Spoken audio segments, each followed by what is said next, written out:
this, and it's on shows like ours, it's fun. But I do think the game is more global now, and some of the top players are, they're global stars.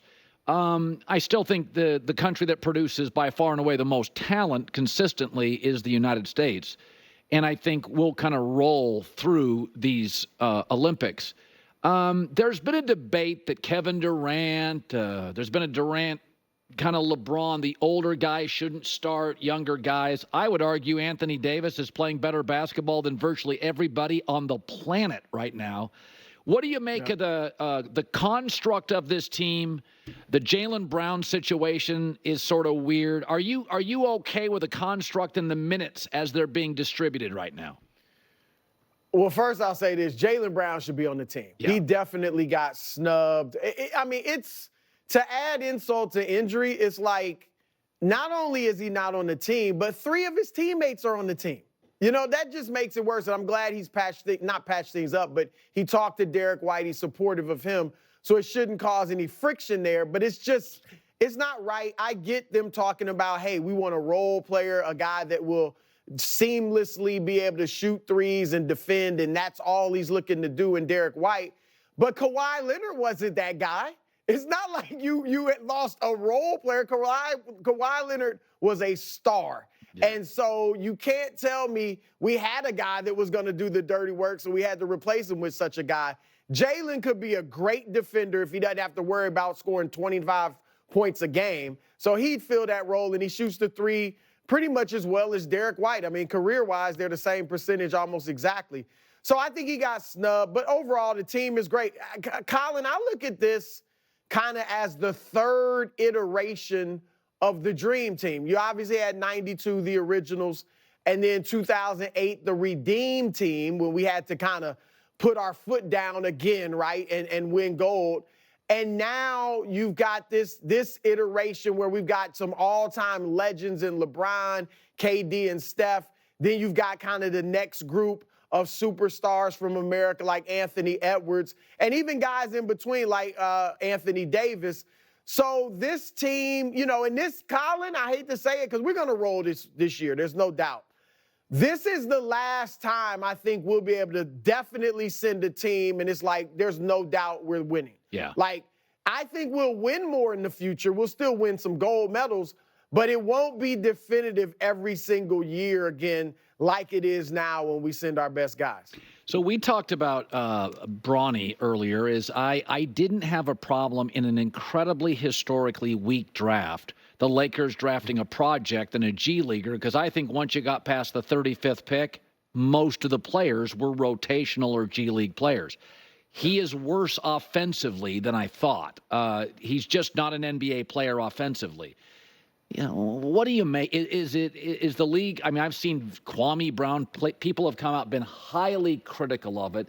How does the Bronny move play privately around the league? Well, look, everybody sees that it's you use the perfect word, project, okay? And it depends on who you speak to as far as how people feel about it. Obviously, it's nepotism. But nepotism is rampant throughout the NBA, so some people will overlook that. And then there's those that talk about, wow, the father-son dynamic. LeBron coming from, the situation he grew up in, not knowing his father and doing everything he can for his son, and what a moment for him and the NBA. But you can't get past the fact that right now Bronny is not ready. And like I said, project is the perfect word. You don't typically think of 6'1" guys as projects, right, but that's what Bronny is, right? Yeah. And look, on a positive note, defensively, he looks like he can, be a pretty good defender. And what his goal should be right now, and I'm talking about over the next few years, is finding his niche, which is defense, right? Yeah. And then over time, adding the three-point shot. What is really telling, Colin, is the fact that they almost never have him bringing the ball up. Yes. Like, he's a 6'1" player. He's going to have to guard point guards. He's got, obviously not the basketball IQ of his dad, but a solid, smart basketball IQ. And yet they're not even attempting to have him learn point guard at this point. So they're looking at him as a 3-and-D guy, and obviously he's got to work on the three-pointer. The fact people got excited about him hitting threes in the Chicago camp, remember, but that's against air. Yeah. I mean, you've been around NBA guys in practice. When you just let them shoot three-pointers by themselves, they drain a ton of them.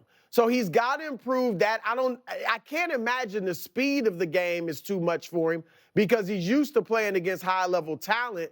But when you can make threes alone, but you have trouble making them in games, and I'm not talking about just the Summer League, I'm talking about USC as well, that feels like you're rushing your shot because you have to get up quicker than you like to. And so he's got to work on that. But look, the goal ultimately, I think, is can he become a rotation player? Yeah. I don't see him being a starter. No. I don't see him being a star, obviously. No. But can he ever get in a rotation? And I think with his defense and over time, his shot should improve like his dad's has. Yeah. Then I think maybe he can one day get in a rotation. Yeah, he's not a natural, fluid offensive player. He's pretty robotic, and I do think his only way to make it middle to bottom of the bench is a defensive player. So we talked about it this week is Julius Randle's a productive player, but the Knicks are a small team, and losing Isaiah Hartenstein, they get smaller because Mitchell Robinson has injuries. Is that small ball was always a bit of a figment of our imagination. It was just Steph Curry and Clay were the best shooting backcourt ever, is that you need size, and the league continues to get bigger and more international. Julius Randle, if he's signed by the Knicks, will end up being a 5, and I just don't think he can defend them. I think they'll be small in a conference that has Porzingis, Giannis, Embiid, lots of young bigs. I think he's a good player, but a bad fit for the Knicks. And what worries me, Brew, is that when James Dolan was distracted over the last 2 years with the architecture of the sphere, he was away from the organization. And the Knicks flourished in drafting and development. The sphere's done, and it's a revenue machine. Now he's back to talking about how much he loves Julius Randle. Will this decision, what do you foresee as Julius Randle's future? He does have a market. I don't doubt that. Yeah, I don't think he fits this Knick roster. What say you?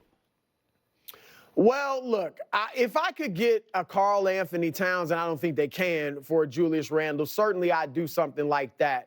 I'm listening. If I'm talking to teams around the league, I'm listening to their offers or their interest in Julius Randle. But I'm not shopping him at this moment. Now, I'm not giving him a contract extension right now either, right? He's eligible for those.